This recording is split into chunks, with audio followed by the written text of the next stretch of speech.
I'm Steve Wohlenhaus. This is Anatomy of Success. And this week, to be more successful, here are 6 ways complaining is hurting us. Let's get started.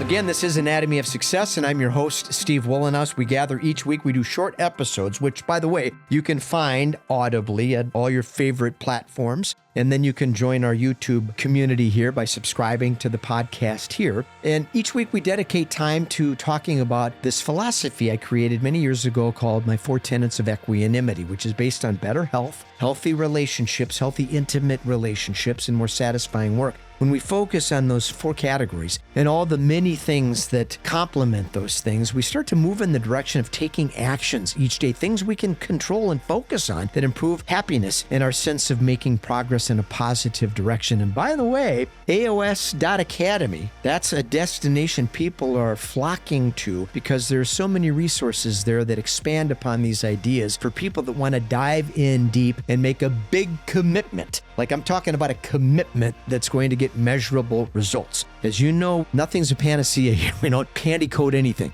This journey isn't easy, and it's only for people that really want to see big changes. But they also realize those changes are going to take time, and we provide you with the resources I think that will be very helpful from a very practical perspective. Now, this week, we're talking about 6 simple things that we can do as it pertains to complaining. You'd be surprised at how many people complain. The research is amazing on this, how much time is devoted to complaining each and every day. So this topic today just kind of touches on a few things we can implement today to stop doing that and improve the conversation we have with ourselves each and every day. Notice how complaining has become more popular than ever. Social media contributes to that. Whining has seductive qualities that appeal to our brain because we love simplicity. Avoiding hard work appeals to our brain's desire for efficiency and eliminates challenges, which seems very logical. It's the equivalent of tossing some stones in a river to build a temporary dike. Why bother? Our brain prefers to construct permanent pathways so we can erect that dam and extricate unnecessary work in the future.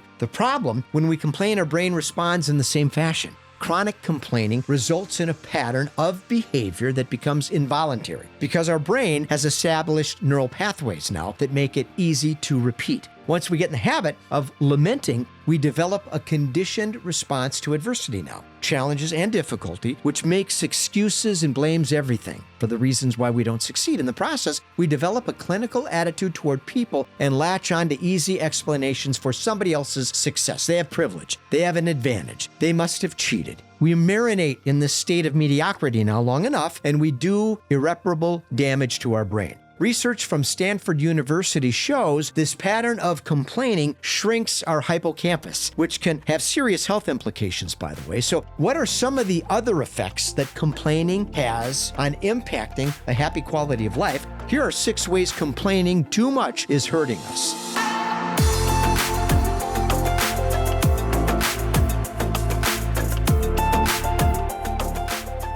Poor health. It's an obvious place to start, and it's one of our tenets of equanimity here. Despite the damage complaining can cause to our brain, complaining also affects our immune system by releasing cortisol. The effects of too much cortisol in our body is well documented. When cortisol levels increase, our body responds in fight or flight mode. Blood pressure, stress increase, and the health consequences are profound when this happens frequently enough. Low-grade friends. Now, complainers tend to congregate with other complainers, and the impact of complainers on our attitude is indelible. Even if we aren't complainers, being around people that do complain often enough impacts our attitude. It's like secondhand cigarette smoke. Someone else's poison is affecting our health, and you may not even notice it. Quality friends matter a lot, and complainers have to be eliminated.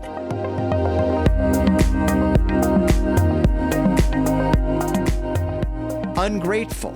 People who are ungrateful lack perspective and inflate their problems by focusing on every obstacle in their path. Real or imagined, hard work is good for us. It's good for the soul. And research at the University of California has determined people who work hard are more grateful. Contemplate our blessings every day and notice a shift in our attitude. When we feel grateful, we complain less and experience more permission to be happy.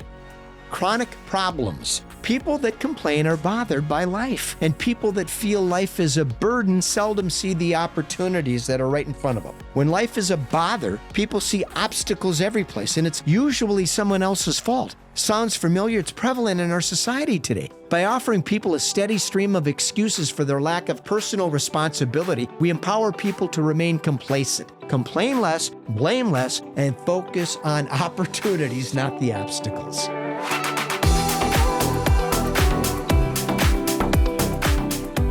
Negative. People that complain have developed a negative pattern of pessimistic energy. They complain about customer service. They complain about life being unfair. They complain about their partner and the people they work with. When our brain is filled with this incessant negativity, it's hard to appreciate anything positive. Training ourselves to be more positive is imperative for breaking the bonds of that negativity noise.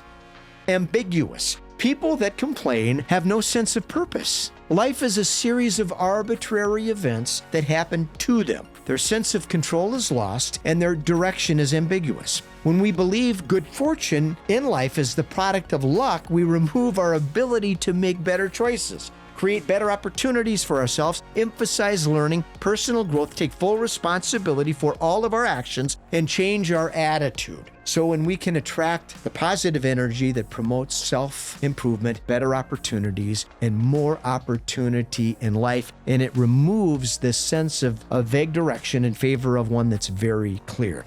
Now, I hope you benefited from this discussion we had today on complaining, and this is something you'll have to appraise personally. Take an inventory of how often you find yourself complaining, and I think you'll be surprised if, in fact, you have a proclivity to complain, that it's something maybe we're doing more than we should. And if you start to take these steps that we've outlined today, apply them, I think you'll see some improvement, and you'll notice a difference in your attitude, and that's where it all begins. And if you'd like more, if you'd like to dive deeper into this journey with us, at AOS.Academy, we welcome you to come and participate in the tools we have there that will help you really start to move in the direction of seeing massive improvement in your personal and professional life. I'm Steve Wohlenhaus. This is Anatomy of Success. Until next week, let's stay focused, let's stay positive, and let's stay optimistic.